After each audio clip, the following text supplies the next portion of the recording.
रात का समय था। गेंदा सेठ की पत्नी रोंदू के साथ रसोई घर में बर्तन साफ कर रही थी कि तभी गेंदा सेठ की आवाज उन दोनों के कानों में टकराई। अरे रोंदू कहाँ मर गया रे? अरे जल्दी से इधर आ। अरे जाकर देख अब क्या आफत आ गई। लेकिन मालकिन, ये बर्तन आप अकेले कैसे धोएंगी? जाकर पहले उनकी सुन, कहीं रसोई घर में ना घुसे चले आए। रोंदू भागते हुए गेंदा सेठ के कमरे में गया। क्या हुआ मालिक? क्या हुआ? अरे ये पूछ, क्या नहीं हुआ? मैं कुछ समझा नहीं मालिक। क्या तुमने और मेरी पत्नी ने आज रात का भोजन नहीं बनाया क्या? ये कैसी बातें कर रहे हैं मालिक? आपके कहने पर तो आज पनीर के पराठे दही बड़ों के साथ बनाए थे और साथ में पनीर पुलाव भी बनाया था। अरे इतने स्वादिष्ट पकवान बनाए और मुझे पता भी नहीं। जल्दी जल्दी जाओ और मेरी पत्नी से कहो कि मुझे बहुत भूख लगी है। वो क्या है ना, दोपहर का भूखा हूँ। ये कैसी बातें कर रहे हैं आप? अभी कुछ देर पहले ही तो आपने पेट भर कर भोजन किया है। मैं और मालकिन रसोई घर में भोजन की प्लेटें ही तो साफ कर रहे हैं। क्या मैंने भोजन कर लिया? हाँ मालिक, आपने अभी अभी कुछ देर पहले ही तो पेट भर कर खाना खाया है। तो फिर मुझे कुछ याद क्यों नहीं आ रहा? मेरे पेट में चूहे क्यों दौड़ रहे हैं? अरे आपके पेट में तो हमेशा चूहे ही दौड़ते रहते हैं। पता नहीं आपके पेट में चूहे कब शांत होंगे। रोंदू ने इतना कहा ही था कि तभी गेंदा सेठ की पत्नी गुस्से से पैर पटकते हुए आई। इनके पेट के चूहों को किसी दिन बहुत सारी नींद की दवाई दे दूंगी। उस दिन इनकी भूख हमेशा के लिए खत्म हो जाएगी। ये कैसी बातें कर रही हो तुम? तुम तो मेरी पत्नी हो। क्या तुम नहीं जानती, अगर मेरे पेट के चूहे शांत हो गए तो मैं स्वर्ग सिधार जाऊंगा और तुम विधवा हो जाओगी। मुझे नहीं पता तुम्हें स्वर्ग मिलेगा कि नरक, लेकिन मुझे पूरा विश्वास है कि तुम्हें वहाँ से भी धक्के देके बाहर निकाल दिया जाएगा, क्योंकि तुम वहाँ पे भी किसी को खाने तो दोगे नहीं। अब जाकर सो जाओ, खाना खत्म हो गया और राशन पानी भी खत्म हो गया है। अब तुम्हें खाना कल दोपहर में मिलेगा। अपनी पत्नी की बात सुनकर गेंदा सेठ चुपचाप लेट गया, मगर वो भूख से सारी रात करवटें बदलता रहा। अरे अब क्या करूं भला? भूखे पेट किसी को नींद आती है क्या? समय देखता हूँ कितना हुआ है। गेंदा सेठ घड़ी पर समय देखने लगा। सुबह के 5 बज गए। मेरी पत्नी भी सो रही है। मुझे रसोई घर जाना चाहिए। रात का कुछ ना कुछ खाना जरूर रखा होगा, उससे ही कुछ भला हो जाएगा। गेंदा सेठ दबे पांव रसोई घर में गया।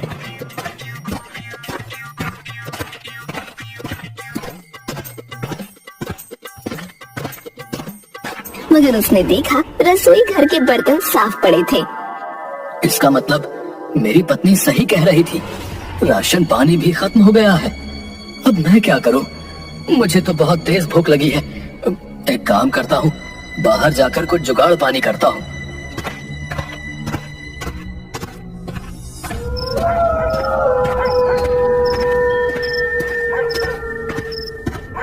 इधर गेंदा सेठ जैसे ही अपने घर से बाहर निकला, उधर आकाश में यमराज चित्रगुप्त के पास आकर बोले, लाओ चित्रगुप्त, आज की लिस्ट जल्दी से मुझे पकड़ा दो। मैं सारा काम निपटा कर जल्दी ही आ जाऊंगा।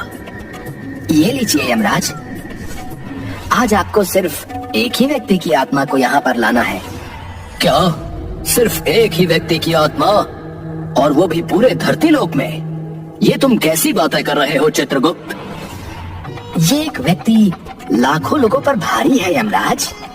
ये वही व्यक्ति है जिसने पिछली बार आपको हरा दिया था। चित्रगुप्त की बात सुनकर यमराज लिस्ट में लिखा हुआ नाम गौर से देखते हुए बोले, ये तो गेंदा सेठ है। पिछली बार इसने मुझे मूर्ख बना दिया था, मगर इसकी आयु तो एक साधु की वजह से 50 वर्ष बढ़ा दी गई थी।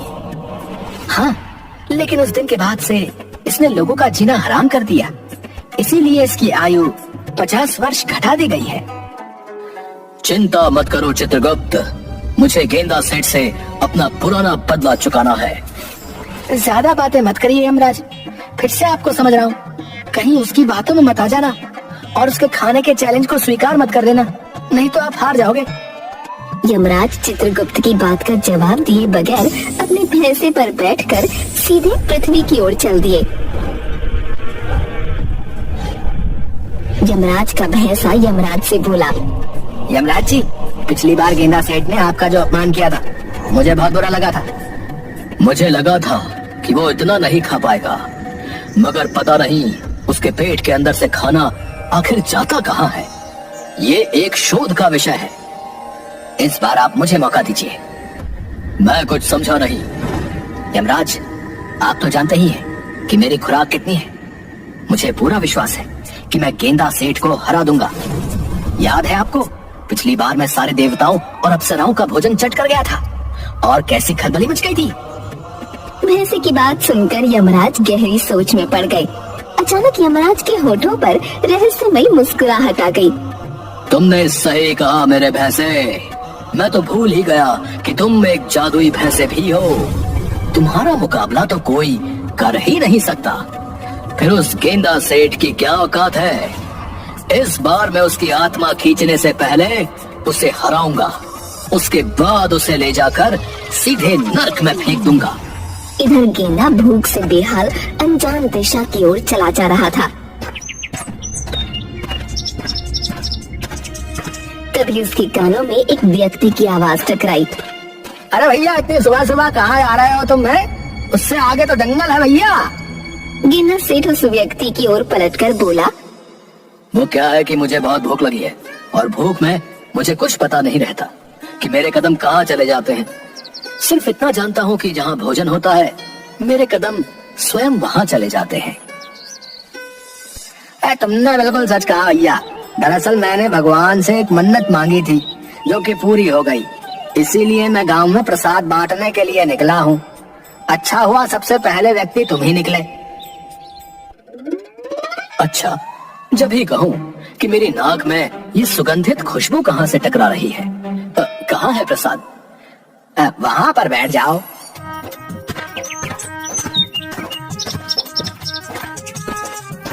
उस व्यक्ति ने गर्मा गर्म पूरी और आलू की सब्जी गेंदा सेठ के सामने परोस दी।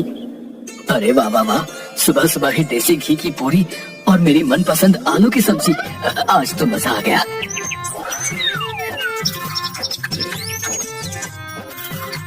गेंदा सेठ पूरी और सब्जी खाकर बोला, और दीजिए ना, इससे तो मेरा कुछ भी भला नहीं हुआ। हाँ हाँ, क्यों नहीं क्यों नहीं, ये लो।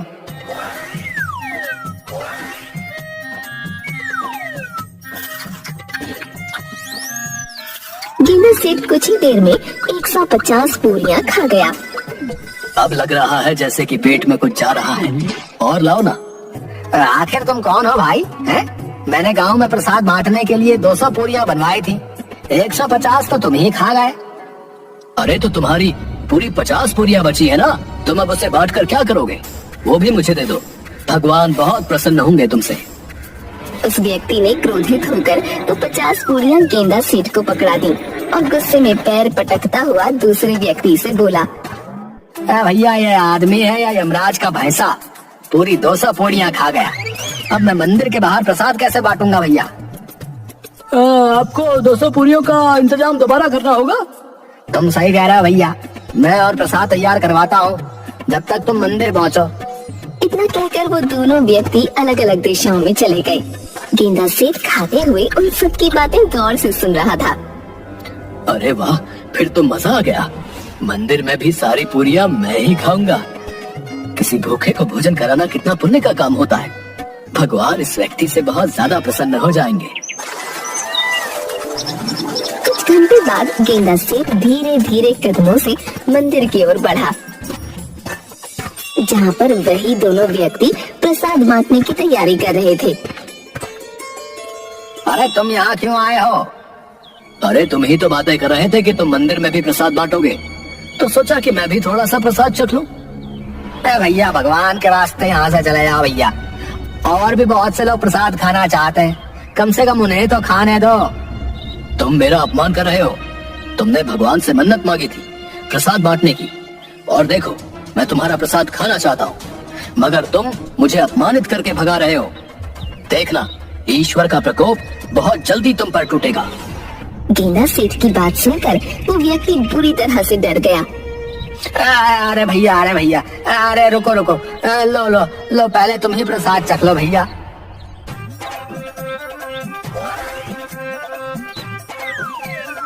गेंदा सेठ चखने के नाम पर सारी पूरियां खाते हुए बोला, क्या बस इतना ही चखने को दोगे?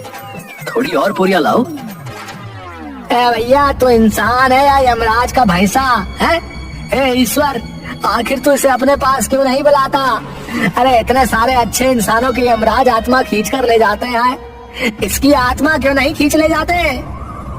उस व्यक्ति ने इतना कहा ही था कि तभी भैंसे पर सवार होकर यमराज हंसते हुए वहां पहुंच गए। यमराज को देखकर वो व्यक्ति बुरी तरह से डर गया। अभी तुम्हारा समय नहीं आया है। मैं तो इस गेंदा सेठ की आत्मा को ले जाकर नर्क में डालने वाला हूँ। यमराज की बात सुनकर गेंदा सेठ अंदर से बुरी तरह से डर गया, मगर अचानक उसे कुछ याद आ गया। यमराज जी, आप शायद भूल रहे हैं, मेरी आयु 50 वर्ष बढ़ा दी गई है। हाँ, एक साधु की प्रार्थना से तुम्हारी आयु 50 वर्ष बढ़ा दी गई थी, मगर तुमने उस दिन के बाद इतने लोगों का खाना हराम कर दिया, इसीलिए तुम्हारी आयु फिर से घटा दी गई है। अब तुम्हारा समय आ गया है। मेरा तुमसे वादा है, नर्क में मैं तुम्हें खाने को तरसा दूंगा। तभी यमराज का भैंसा यमराज से बोला, रुक जाइए यमराज जी, शायद आप भूल रहे हैं हम दोनों में क्या बातचीत हुई थी। पहले अपने अपमान का बदला लीजिए, उसके बाद इसकी आत्मा इसके शरीर से खींच कर नर्क में डाल दीजिए। तुमने सही कहा, मैं तो भूल ही गया कि मुझे इससे अपना बदला भी चुकाना है। कैसा बदला यमराज जी? मैंने आपका क्या बिगाड़ा है? तुम्हारा और मेरे भैंसे का एक मुकाबला होगा, खाने का मुकाबला। उस मुकाबले में मेरा भैंसा जीतेगा, उसके बाद मैं तुम्हारी आत्मा तुम्हारे शरीर से खींच लूंगा। यमराज की बात सुनकर गेंदा सेठ के मुंह में पानी आ गया और उसके दिमाग में एक योजना भी आ गई। मैं आपकी इस प्रतियोगिता में एक शर्त पर भाग लेने के लिए तैयार हूँ। कौन सी शर्त? आपको मेरी आयु 100 वर्ष बढ़ानी पड़ेगी। ये मेरा काम नहीं बल्कि भगवान का काम है। ठीक है, अगर भोजन करके ही मेरी किस्मत में मरना लिखा है तो यही सही। कम से कम मरने से पहले पेट भरकर भोजन तो कर सकूंगा। कुछ ही देर में मुकाबला शुरू हो गया। गेंदा सेठ के सामने उसके सारे पसंदीदा व्यंजन रखे हुए थे। गेंदा सेठ और यमराज का भैंसा भोजन पर टूट पड़े।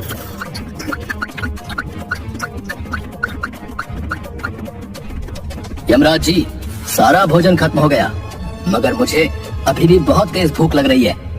जल्दी से और बहुत सारा भोजन मंगवाइए ना, उसके बाद मुझे आपके साथ भी चलना है। अरे ये इंसान है या कोई बवाल? मेरा पेट तो बुरी तरह से भर चुका है। आखिर मैंने यमराज जी के सामने इतनी बड़ी बड़ी बातें क्यों कर दी? कुछ ही देर में बहुत सारा भोजन गेंदा सेठ के सामने लग गया।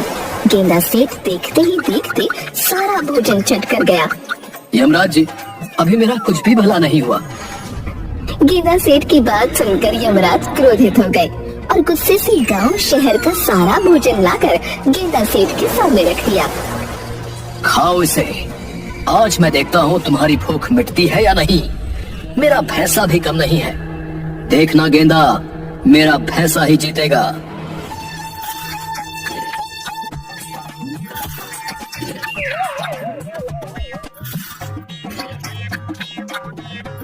मगर गेंदा सेठ वो भोजन भी चट कर गया।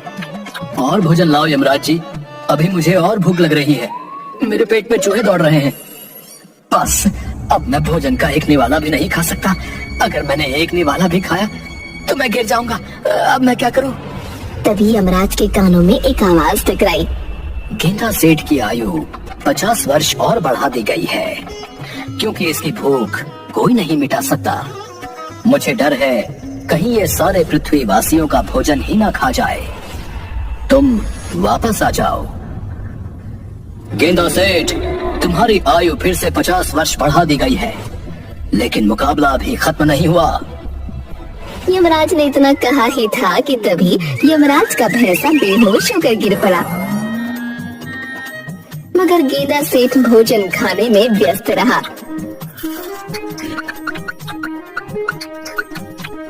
यमराज जी, अब तो मेरी आयु 50 वर्ष और बढ़ा दी गई है। मेरी भूख शांत नहीं हुई, मुझे और भूख लग रही है। जब मैं खुश होता हूँ ना, तो मैं और ज्यादा खाता हूँ। और भोजन मंगवाइए। पापी दुष्ट इंसान, तेरी वजह से मेरा भैंसा बेहोश हो गया। अब मैं कैसे जाऊंगा?